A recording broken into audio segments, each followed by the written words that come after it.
السلام علیکم ورحمۃ اللہ وبرکاتہ۔ اعوذ باللہ من الشیطان الرجیم، بسم اللہ الرحمن الرحیم، رب زدنی علما۔ آج ہم حدیث پاک کا مفہوم ہے، حدیث لیں گے اور دعا بھی لیں گے انشاءاللہ۔ یہ سنت ہے تو ہم اسے ضرور عمل میں لائیں گے۔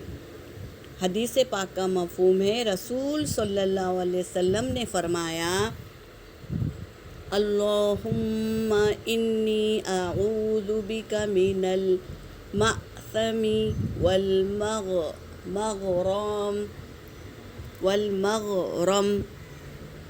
ترجمہ کیا ہے؟ اے اللہ، میں گناہ اور قرض میں پھنس جانے سے تیری پناہ چاہتا ہوں۔ سبحان اللہ۔